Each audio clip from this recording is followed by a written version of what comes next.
tahun 2023. Bila kita tengok kembali perjalanan bangsa ini, bukan perjalanan yang singkat, yang kecil, tapi perjalanan yang panjang dan besar. Saya ingin dalam kesempatan ini menengok ke depan dengan melihat perkembangan sejak awal bangsa ini terbentuk. Indonesia adalah masyarakat di Nusantara yang pada tahun 1928 lokasinya di Jakarta memutuskan untuk menjadi satu bangsa, memutuskan untuk menjadi satu tanah air dan satu bahasa persatuan.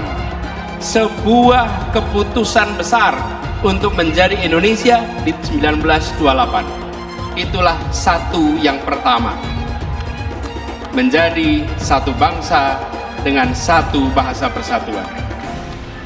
Lalu kemudian kita berjalan 17 tahun kemudian kita mendapatkan satu yang kedua, yaitu satu negara.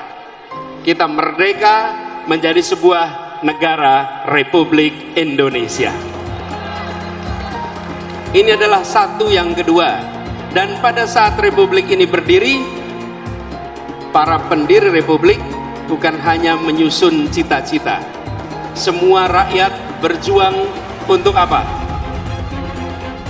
Menghadirkan yang disebut dengan janji kemerdekaan. Janji kemerdekaan. Itu tahun 1945. Ini satu yang kedua. Satu yang ketiga.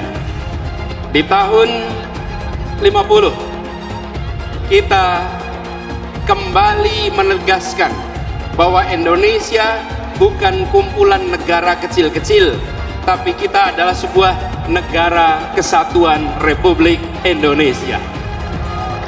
Ada yang disebut dengan istilah mosi integrasi, menjadi satu. Ini satu yang ketiga, menjadi satu negara kesatuan. Tetapi pada saat itu kepulauan ini masih terpisah-pisah satu sama lain. Sempat menyapa warga dan lain-lain. Jadi memang sosialisasi terus dilakukan oleh Anies Baswedan sambil terus mendengarkan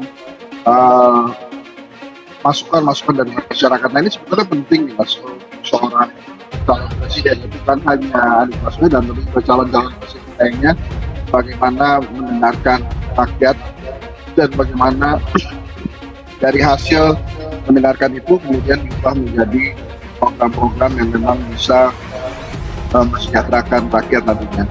Saya jauh-jauh hari mengatakan ada keuntungan tersebut bagi kita rakyat Indonesia pada saat partai politik mengajukan calon presiden sejak awal. Minimal ada 3 keuntungannya. Yang pertama, kita bisa cek rekam jejaknya, kemudian kita bisa cek juga visi-visi dan programnya, dan yang paling penting yang ketiga adalah kita bisa menunjukkan program-program itu.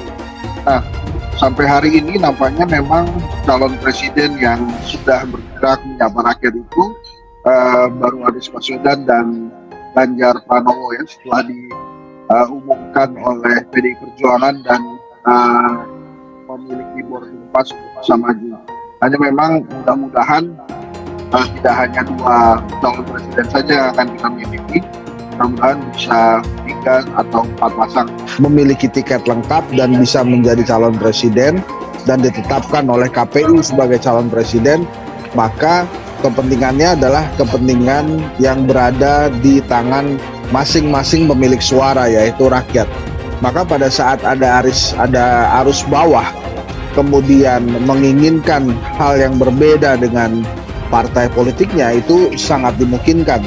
Selain PAN misalnya ada P3 yang memang arus bawahnya itu kerap berbeda dengan elitnya gitu ya, apalagi secara elektabilitas selama bersama dengan pemerintah P3 justru elektabilitasnya turun terus. Nah, kembali dengan PAN ini memang akhirnya independensi setiap warga negara untuk memilih itu memang kembali lagi menjadi kedaulatan rakyat. Seperti yang kita tahu dalam demokrasi, demos itu sendiri adalah rakyat. Nah, itulah yang nampaknya dikedepankan oleh para relawan dari PAN ini ngakunya ya. Dan yang menarik itu pasti akan terjadi hal-hal yang sama nanti Valen, pada saat kita akan masuk ke dalam ranah demokrasi yang lebih dewasa, maka para elit partai politik akan mendapatkan banyak sekali perbedaan-perbedaan dari masyarakat yang akan memilih gitu. Nah, makanya sampai hari ini kan pertanyaan besarnya itu adalah sampai di mana sebuah partai politik bisa menjaga kadernya satu suara gitu ya. Anies paparkan prinsip satu kesemakmuran di hadapan relawan. Dikutip dari CNN Indonesia, Jakarta, bakal calon Presiden Koalisi Perubahan untuk Persatuan Anies Baswedan menyampaikan pidato politik saat pengukuhan relawan Amanat Indonesia Anies di Tenis Indoor Senayan, Jakarta, Minggu 7 Mei.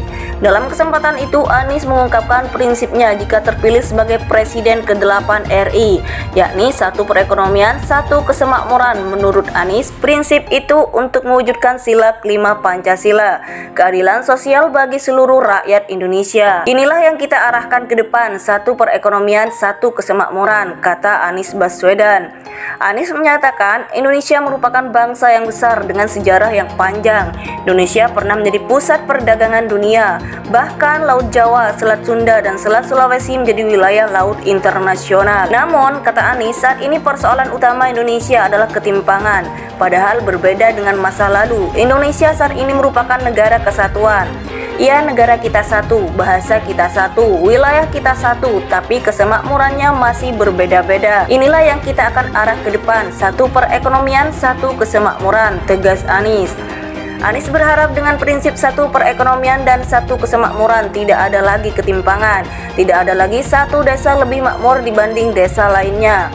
Untuk menjelaskan prinsip tersebut, Anies mencontohkan kinerjanya selama 5 tahun memimpin Jakarta. Penegakan kita saat itu adalah Jakarta, satu kesemakmuran. Apa yang terjadi?